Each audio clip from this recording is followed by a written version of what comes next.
Hello, assalamu alaikum and welcome back. So in this video we are going to learn about the parallel test execution using Microsoft Test and also along with Selenium C Sharp. So let's start. So parallel execution के लिए हमें कुछ configuration required होंगी जिसमें ये parallelise हमें add करना होगा असेंबली info.cs फाइल में। इसकी दो एट्रीब्यूट्स हैं जो हमें सेट करनी है, एक वर्कर्स और दूसरा स्कोप। वर्कर की वैल्यू जो है वो ज़ीरो से लेके एन नंबर ऑफ वर्कर्स हो सकती है। इसका मतलब ये है कि ये पैरेलल थ्रेड्स हैं या पैरेलल वर्कर प्रोसेस हैं कि आपको पैरेलल में कितने टेस्ट एक साथ एग्जीक्यूट करने हैं, वो काउंट आप यहाँ पे देंगे।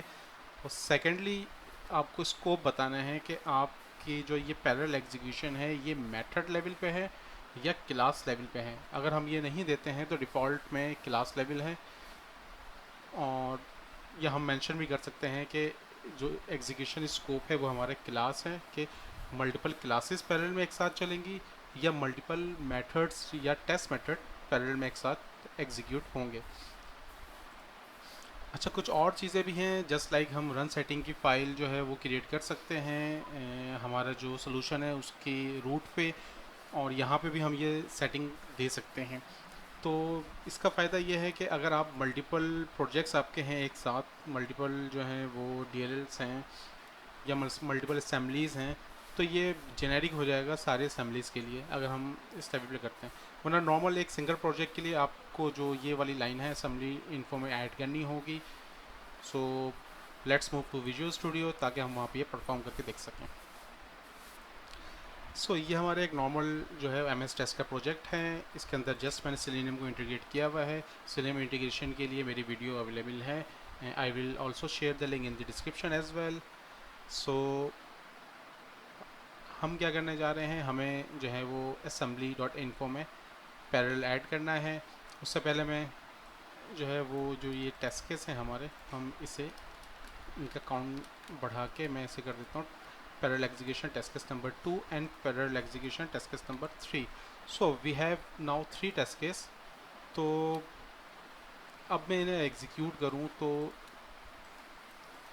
बज़ाहिर ये लगेगा कि ये तीनों एक साथ एग्जीक्यूट हुए हैं, ठीक है, लेकिन असल में ऐसा नहीं होता है क्योंकि अंदर इम्प्लीमेंटेशन मौजूद नहीं है। तो अभी बज़ाहिर लग रहा है ये कि ये पैरेलल एग्जीक्यूट हुए हैं। तो मैं यहाँ पे कुछ थ्रेड डॉट स्लीप जो है वो ऐड कर देता हूँ, और मैं यहाँ पे लेट सपोज अगर मैं यहाँ 5 सेकेंड जो है वो ऐड करूँ, और मैं तीनों टेस्ट केस में 5-5 सेकेंड जो है ये ऐड कर दे रहा हूँ ताकि हर test case 5 second at least wait करे एग्जीक्यूशन करते हुए।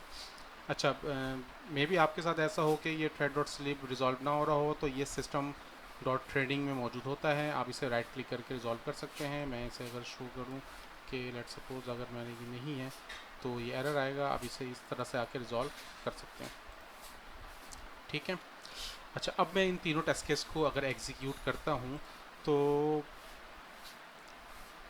अब यहाँ पे देखें टेस्ट केस 2 जो है ये पहले स्टार्ट हुआ है, टेस्ट केस 1 सेकेंड नंबर पर स्टार्ट हुआ, and then after that test case 3 जो है वो एग्जीक्यूट होना स्टार्ट हो गया। तो इसका मतलब ये हुआ कि ये टेस्ट केस जो है ये पैरेलल में एग्जीक्यूट नहीं हुए। सो पैरेलल एग्जीक्यूशन का फ़ायदा क्या है कि अब लेट सपोज यहाँ पे ये टोटल 15 सेकेंड्स इसको लगे हैं, 5 सेकेंड 5 सेकेंड 5 सेकेंड, ये 5 मिनट्स भी हो सकते हैं। इसका मतलब ये है ये 3 टेस्ट केस जो हैं 15 मिनट्स में एग्जीक्यूट हुए हैं। तो अगर मैं इसे पैरेलल में एग्जीक्यूट करूँ तो इससे फ़ायदा ये होगा कि वो एक ही टाइम में जो है लेट सपोज 5 मिनट में ये सारे टेस्ट केस एग्जीक्यूट हो सकते हैं। तो it's all depend on worker process कि हम पैरेलल में कितना एग्जीक्यूट कर सकते हैं, और इस पे जो है हमारी कोड पे भी डिपेंड करेगा कि हमारा कोड कितना स्ट्रांग है। सो अब मैं असेंबली प्रॉपर्टीज़ में assembly.info में जाके ये ऐड कर देता हूँ और इसे मैं रिज़ॉल्व कर लेता हूँ। हमें ये यूनिट टेस्ट वाले जो हैं ये यूज़ करने होंगे। तो ये चीज़ें रिज़ॉल्व हो गई हैं। तो मैं टेस्ट में वापस आके अब मैं इन तीनों को अगर मैं एग्जीक्यूट करूँ तो एज यू कैन सी कि तीनों पैरेलल में एक साथ एग्जीक्यूट हो रहे हैं। तो टोटल इसने 5 सेकेंड में इन तीनों को एग्जीक्यूट कर दिया है। जबकि अगर आप जो है सिक्वेंशियल में एग्जीक्यूट करें तो पहले एक टेस्ट केस होगा, देन सेकेंड, देन थर्ड। तो पैरेलल एग्जीक्यूशन का ये एडवांटेज है कि जब आपके पास बहुत काउंट टेस्ट केस का बहुत ज़्यादा हो जाता है तो फिर आपको जो है पैरेललाइजेशन जो है वो करने की ज़रूरत होती है। अब लेट्स सपोज मैं ये चाहता हूँ कि अगर ये वाला टेस्ट केस मेरा पैरेलल ना चले, उसके मल्टीपल रीज़न हो सकते हैं, उसमें डिपेंडेंसीज भी हो सकती हैं। हर इंडिपेंडेंट टेस्ट केस पैरेलल चल सकता है, लेकिन अगर आपके टेस्ट केस डिपेंडेंट बने हुए हैं, और मैं ही रिकमेंड करता हूँ कि डिपेंडेंट टेस्ट केस नहीं होने चाहिए, लेकिन फिर भी अगर आपके डिपेंडेंट टेस्ट केस हैं तो आप उसको पैरेलल नहीं चलाएंगे, तो आप उसको मार्क कर सकते हैं डू नॉट पैरेललाइज। तो इस टेस्ट केस को आपने मार्क किया है कि ये पैरेलल नहीं चलना चाहिए। अब मैं इन तीनों टेस्ट केस को रन करूँ तो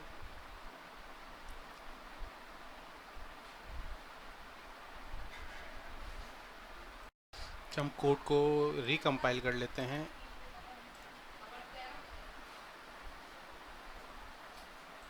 ना हम इसको दोबारा से एग्जीक्यूट करते हैं सारे टेस्ट को।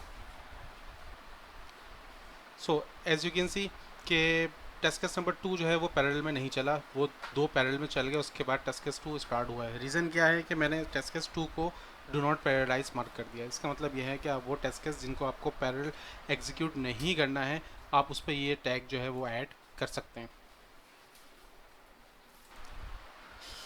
अच्छा, हम ये भी कर सकते हैं कि ये सेम जो ये हमने एंट्री करी है असेंबली इन्फो में, ये सेम एंट्री हम किसी नेम स्पेस के ऊपर भी ऐड करके यूज़ कर सकते हैं। सो ये मेथड लेवल की जो है ये हमने पैरेललाइजेशन कर ली है। अब मैं इसे करता हूँ क्लास लेवल। ठीक है, इसको मैं सेव कर रहा हूँ, मैं कंपाइल कर लेता हूँ कोड को, अपने कोड में वापस आता हूँ। तो यहाँ पे टेस्ट क्लास अगर मैं देखूँ तो ये एक सिंगल टेस्ट क्लास है। तो मैं इसे कॉपी करके मैं मल्टीपल टेस्ट क्लास बना लेता हूँ। मैं इसे कॉपी करता हूँ और मैं यहाँ पे पेस्ट करके इसे मैं कहता हूँ सॉरी, मैं पूरी क्लास कॉपी,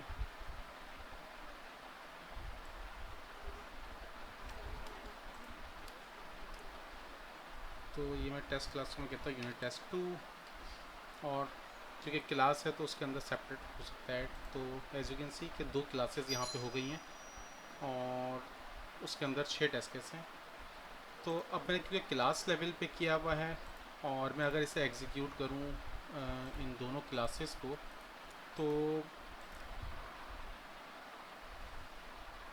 तो एज यू कैन सी कि यहाँ पे दोनों क्लासेस जो हैं वो पैरेलल में एग्जीक्यूट हो रहे हैं। अब लेकिन हर क्लास के अंदर जो है वो एक टेस्ट केस चल रहा है, क्योंकि ये क्लास लेवल है तो वो क्लास लेवल को पैरेलल में डील कर रहा है, मेथड लेवल को डील नहीं कर रहा। ठीक है, अब वो पैरेलल में एग्जीक्यूट हो रहा है, लेकिन इट्स ऑल डिपेंड कि उसके अंदर कितने टेस्ट केस एग्जीक्यूट हो रहे हैं। तो सिमिलरली अगर मैं जाके assembly डॉट इन्फो के अंदर क्लास लेवल को अगेन मैं इसे मेथड लेवल कर देता हूँ चेंज करके, और मैं अब दोबारा एग्जीक्यूट करता हूँ तो